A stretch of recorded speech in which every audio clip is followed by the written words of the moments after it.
Channel Jain recipes by ખ્યાતિ Mehta. Friends, આજે હું પર્યુષણ માટે એક નવી રેસીપી લઈને આવી છું જેનું નામ છે પંચરત્ન ઢોકળા. આ રેસીપી ખાવામાં બહુ ટેસ્ટી તો છે જ, પણ જો નાના બાળકો જમવામાં દાળ ન ખાતા હોય તો એ લોકો માટે આ રેસીપી બહુ જ હેલ્ધી છે. ઢોકળા સાથે સર્વ કરવા માટે હું એક નવી ચટણીની રેસીપી પણ લઈને આવી છું, તો એન્ડ સુધી વિડીયો જરૂરથી જોજો અને પર્યુષણમાં આ રેસીપી તમે ચોક્કસથી ટ્રાય કરજો અને મને કમેન્ટ બોક્સમાં જણાવજો તમને કેવી લાગી.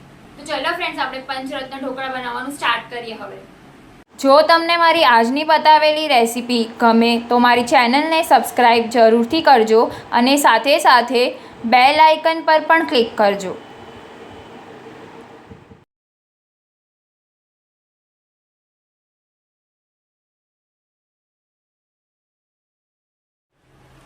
ફ્રેન્ડ્સ, પંચરત્ન ઢોકળા બનાવવા માટે મેં આ બધી સામગ્રીઓ લીધી છે.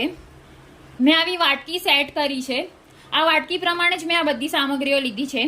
તમારા પાસે જે વાટકી અવેલેબલ હોય એ વાટકી પ્રમાણે તમે મેજરમેન્ટ લઈ શકો છો, જેવું મેં બતાડ્યું છે એવી રીતે. આ વાટકી પ્રમાણે મેં 3 વાટકી ચોખા લીધા છે, અડધી વાટકી અડદની દાળ લીધી છે, અડધી વાટકી મગની દાળ લીધી છે, અડધી વાટકી તુવરની દાળ લીધી છે અને 1 વાટકી ચણાની દાળ લીધી છે. આ બધી જ સામગ્રીઓને મેં સવારે 4 વાગે ભેગી કરીને પલાળી લીધી હતી. રાતના નથી પલાળવાનું કેમ કે એ અભક્ષ થઈ જશે. તમે જોઈ શકો છો મેં આ બધું 4 વાગે પલાળી લીધું હતું અને અત્યારે સવારે 9 વાગ્યા છે. 4 થી 5 કલાક માટે મેં આને પલાળી લીધું છે. તમે જોઈ શકો છો દાળ અને ચોખા બધા બરાબર પલળી ગયા છે. આની સાથે સાથે મેં મેથી પણ 1 ટીસ્પૂન પલાળીને રાખી છે. આ આપણે અલગથી જ પલાળવાની છે. હવે આ બધું જ આપણે પાણી નિતારીને મિક્સર જારમાં લઈને પીસી લેશું.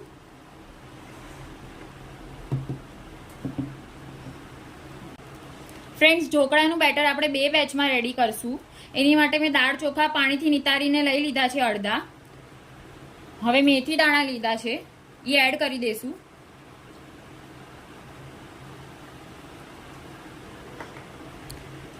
એક કપ જેટલું ગરમ કરેલું મેં દહીં લીધું છે. આપણે ગરમ કરેલું દહીં જ લેવાનું છે જેથી કરીને દ્વિદળ ન થાય. આમાંથી આપણે અડધું દહીં મિક્સર જારમાં એડ કરી લઈશું અને બાકીનું બીજા બેચમાં યુઝ કરી લઈશું.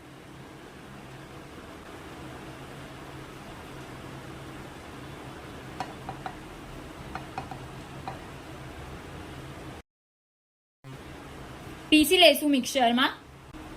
ફ્રેન્ડ્સ, 2 બેચ પીસાઈ ગયા છે. બેટર આપણું બનીને રેડી છે. તમે જોઈ શકો છો આની કન્સિસ્ટન્સી આવી રાખવાની છે. બેટર પીસતા વખતે મેં 2 ચમચી જેટલું પાણી પણ યુઝ કર્યું હતું. હવે બેટરમાં આપણે સ્વાદ પ્રમાણે મીઠું અને હળદર એડ કરી દઈશું.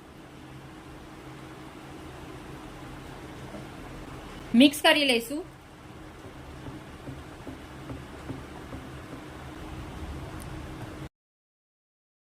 બેટર મિક્સ થઈને રેડી છે.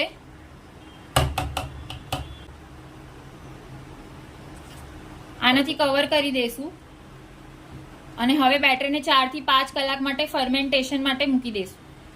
ત્યાં સુધી આપણે ચટણી પ્રિપેર કરી લઈએ. ફ્રેન્ડ્સ, ચટણી બનાવવા માટે મેં એક પેનમાં 2 ટેબલસ્પૂન જેટલી અડદની દાળ લીધી છે. આમાં આપણે 2 ટીસ્પૂન જેટલું તેલ એડ કરશું.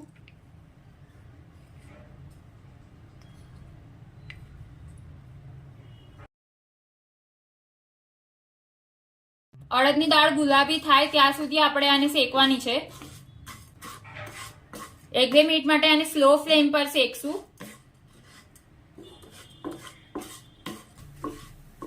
ફ્રેન્ડ્સ, આપણી દાળ ગુલાબી થઈ ગઈ છે. હવે આપણે આને એક બોલમાં ટ્રાન્સફર કરી લેશું. ફ્રેન્ડ્સ, મેં અડદની દાળ બોલમાં લઈ લીધી છે. હવે મેં અહીંયા આમલી લીધી છે. પાણી એડ કરીને આને આપણે 2 થી 3 કલાક માટે પલળવા દઈશું. 2 થી 3 કલાક પછી આ પલળી જશે પછી આપણે આને પીસવા માટે લઈ લઈશું. ફ્રેન્ડ્સ, અડદની દાળ અને આમલી પલળીને રેડી છે. હવે આપણે ચટણી વાટી લઈએ. મિક્સર પોટ લીધો છે મેં.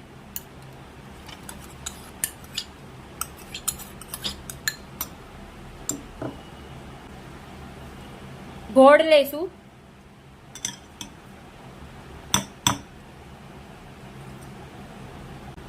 મસાલા લઈ લેશું, લાલ મરચું, જીરું, સ્વાદ પ્રમાણે મીઠું અને હિંગ એડ કરી દઈશું મિક્સર પોટમાં.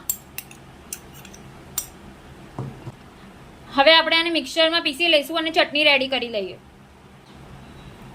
ફ્રેન્ડ્સ, ચટણી આપણી પીસાઈને રેડી છે.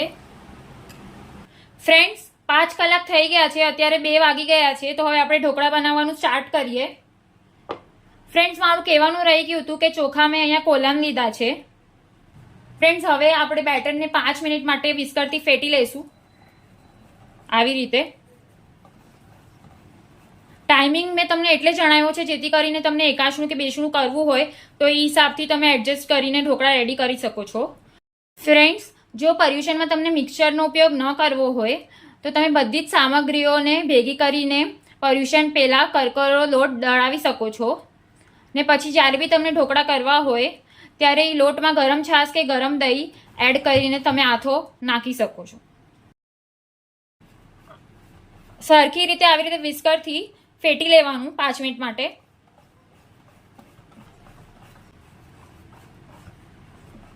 ફ્રેન્ડ્સ, તમે કન્સિસ્ટન્સી જોઈ શકો છો, આવી કન્સિસ્ટન્સી રાખવાની છે. આપણે ફેટવાનું એટલા માટે છે જેથી કરીને બેટર થોડુંક ફ્લફી થાય તો ઢોકળા આપણા સારા બને. બેટર આપણું ફ્લફી થઈ ગયું છે, તમે જોઈ શકો છો. હવે મેં 1 ટીસ્પૂન જેટલા સોડા લીધા છે, એડ કરી દઈશું. 2 ટેબલસ્પૂન તેલ લીધું છે. 1 ચમચી જેટલું પાણી એડ કરશું. મિક્સ કરી લઈશું બધું.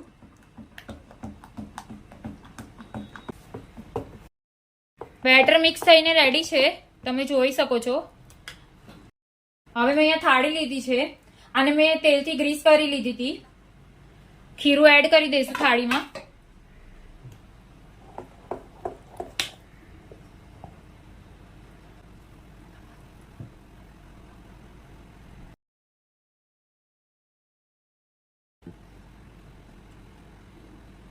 મરચું થોડું સ્પ્રિંકલ કરી દઈશું. ફ્રેન્ડ્સ, મેં અહીંયા ઢોકળિયું ગરમ કરવા માટે મૂકી દીધું હતું. તમે જોઈ શકો છો પાણી ગરમ થઈ ગયું છે. થાળી લઈ લઈશું ઢોકળિયામાં.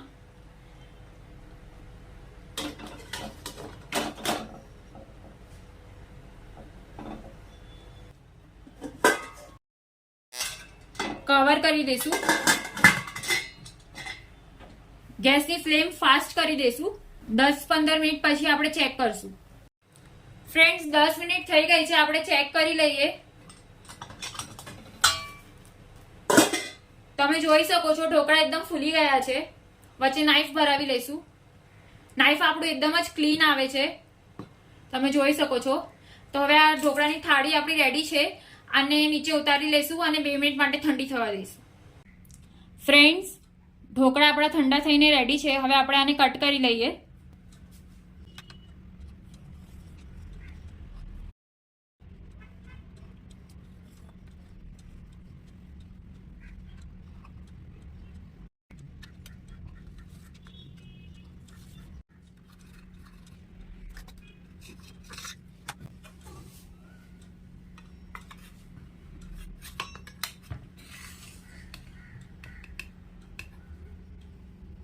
ફ્રેન્ડ્સ, તમે જોઈ શકો છો આપણા ઢોકળા કેટલા સોફ્ટ થયા છે.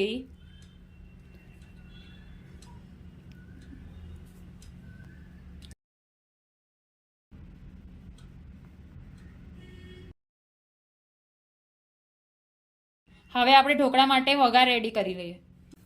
ફ્રેન્ડ્સ, એક પેનમાં મેં તેલ લીધું છે વઘાર માટે. તેલને સેજ ગરમ થવા દઈશું. તેલ આપણું ગરમ થઈ ગયું છે. રાઈ લઈ લેશું. રાઈ તતળે એટલે આપણે મરચાં અને અડદની દાળ લેશું. ગેસની ફ્લેમ સ્લો કરી દઈશું. બોરિયા મરચાં લીધા છે, એ એડ કરી દઈશું. અડદની દાળ લીધી છે, એ પણ એડ કરી દઈશું. ગેસની ફ્લેમ બંધ કરી દઈશું. સફેદ તલ લીધા છે એ પણ એડ કરી દઈશું. હિંગ લીધી છે એ બી એડ કરી દઈશું. મિક્સ કરી લઈશું. ગેસ આપણે બંધ કરી દીધો છે.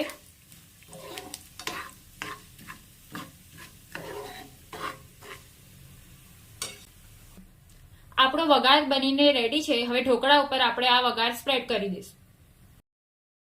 વઘાર આપણો રેડી છે, તમે જોઈ શકો છો. સ્પ્રેડ કરી દઈશું ઢોકળા ઉપર.